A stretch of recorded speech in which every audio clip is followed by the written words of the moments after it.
नमस्ते। आज हम मध्य प्रदेश के एक दिलचस्प जिले बैतूल में एक गहरा गोता लगा रहे हैं। हाँ, बैतूल। हमारे पास इसके इतिहास, विकास और पर्यटन से जुड़े कुछ लेख और नोट्स हैं। बिल्कुल। तो मकसद यही है कि इन स्रोतों से सबसे जरूरी बातें निकालें, देखें कि कैसे एक जिला अपनी लोकेशन, इतिहास और प्लानिंग से अपनी पहचान बना रहा है। खासकर जब वो पिछड़ेपन से विकास की तरफ बढ़ रहा हो। हाँ, बिल्कुल। तो शुरुआत करते हैं इसकी भौगोलिक स्थिति से। ये सतपुड़ा पठार पर है ना? हाँ, बिल्कुल। नर्मदा घाटी और बरार के मैदानों के बीच एक बहुत महत्वपूर्ण लोकेशन। और ताप्ती और तवा नदियां भी यहीं से निकलती हैं। अच्छा। और वो अखंड भारत वाली बात, वो क्या है? हाँ, वो एक दिलचस्प दावा है। राजा टोडरमल के एक पुराने सर्वे के मुताबिक बैतूल का बरसाली गांव कभी अखंड भारत का केंद्र बिंदु माना जाता था। सच में? इसका कोई सबूत? हाँ, कहते हैं कि वहां एक शिलालेख भी है इस दावे का। तो ये सिर्फ भूगोल नहीं, इतिहास से भी जुड़ा है। और यहाँ की जनजातियां गोंड और कोरकू। हाँ, ये उनका गढ़ रहा है। उन्होंने अपनी संस्कृति तो बचाई ही, साथ ही स्वतंत्रता आंदोलन में भी काफी अहम भूमिका निभाई।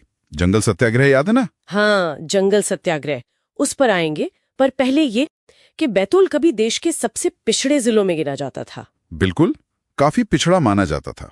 लेकिन अब वो बीआरजीएफ फंड्स वगैरह से। हाँ, पिछड़े क्षेत्र अनुदान निधि, ये केंद्र सरकार की एक योजना है जो पिछड़े जिलों को विकास के लिए अतिरिक्त फंड देती है। तो हाँ, उसकी मदद से काफी तेजी से विकास हो रहा है। ये बदलाव देखना दिलचस्प है। अच्छा, जिले का नाम बैतूल कैसे पड़ा? इसके पीछे भी कुछ कहानियां हैं। हाँ, कई थ्योरी हैं। एक तो ये कि पास में बैतूल बाजार नाम की जगह थी, उससे नाम आया। ओके। एक और थोड़ी अलग थ्योरी है, बदनूर से, मतलब बुरी नजर। कहते हैं गोंड राजा यहाँ अपराधियों को रखते थे। अच्छा। और एक मतलब ये भी निकाला जाता है कि हिंदी में बैतूल का मतलब कपास रहित हो सकता है, क्योंकि ये बरार का हिस्सा तो था पर यहाँ कपास नहीं उगता था। वाह, कई मतलब हैं। और शासन किन-किन का राज रहा यहाँ? शुरुआत में गोंड राजा थे, राजा ईल का नाम आता है। फिर मुगल आए, मराठा और आखिर में अंग्रेज। और अंग्रेजों के समय में ही वो जंगल सत्याग्रह हुआ था। हाँ, 1930 में ये बहुत महत्वपूर्ण था। गंजन सिंह कोरकू और बंजारी सिंह कोरकू जैसे नेताओं ने लीड किया था इसे। किसके खिलाफ था ये? ये अंग्रेजों के जो वन कानून थे उनके खिलाफ था। आदिवासियों का एक तरह से अहिंसक प्रतिरोध था ये, अपने पारंपरिक अधिकारों के लिए। और इसमें बलिदान भी हुए। हाँ, कई बलिदान हुए। ये दिखाता है कि आजादी की लड़ाई सिर्फ शहरों में नहीं, दूर दराज के आदिवासी इलाकों तक फैली थी। सही कहा। शायद वही जज्बा आज भी इस जिले को आगे बढ़ा रहा है। अच्छा, अब आज के विकास पर आते हैं। शहरी नियोजन मतलब अर्बन प्लानिंग पर क्या हो रहा है? काफी काम हो रहा है। मास्टर प्लान 2021 तो लागू हो चुका है और अब 2035 का प्रस्ताव है। मतलब शहर के भविष्य के विकास का एक पूरा खाका तैयार किया जा रहा है। इसमें नए इलाके भी शामिल हैं। हाँ, आसपास के करीब 22 गांवों को इसमें शामिल किया गया है। लक्ष्य यही है कि विकास योजनाबद्ध तरीके से हो। और इंफ्रास्ट्रक्चर, सड़कें वगैरह? वो भी तेजी से बदल रहा है। NH69 को 4 लेन किया जा रहा है। शहरों के लिए बाईपास बन रहे हैं। और चौराहों का सौंदर्यीकरण, सुना है वो भी हो रहा है? हाँ, बैतूल शहर में 7 बड़े चौराहों को सुंदर बनाया जा रहा है और सबका डिजाइन अलग अलग होगा। अच्छा, और रहने के लिए हाउसिंग प्रोजेक्ट्स? हाँ, गजराज टावर, श्री बालाजी सुरेश नगर जैसे नए आवासीय प्रोजेक्ट्स भी आ रहे हैं। शहर फैल रहा है। अर्थव्यवस्था की बात करें तो? कृषि तो मुख्य आधार है ही। हाँ, कृषि मुख्य आधार है। गेहूं, मक्का, सोयाबीन, गन्ना, ये सब प्रमुख फसलें हैं। प्रति व्यक्ति आय करीब 62,000 रुपए के आसपास है। लेकिन अब वो ओडीओपी वाली बात भी है ना, एक जिला एक उत्पाद। बिल्कुल, ये एक महत्वपूर्ण कदम है। बैतूल के लिए सागौन यानी टीक को चुना गया है। इस योजना का मकसद यही है कि हर जिले के एक खास उत्पाद को पहचान कर उसे नेशनल और इंटरनेशनल लेवल पर प्रमोट किया जाए। सागौन को हरा सोना भी कहते हैं शायद। हाँ, बिल्कुल, हरा सोना। और इससे राज्य को करोड़ों का राजस्व भी मिलता है। ये जिले की वन संपदा का ही एक तरह से आधुनिक उपयोग है। लेकिन इसमें कुछ चुनौतियां भी होंगी। हाँ, हैं। खासकर सागौन उद्योग में मार्केटिंग और जो टेक्निकल ट्रेनिंग चाहिए उसकी थोड़ी कमी महसूस होती है। समझ गया। चलिए अब जरा पर्यटन की ओर मुड़ते हैं।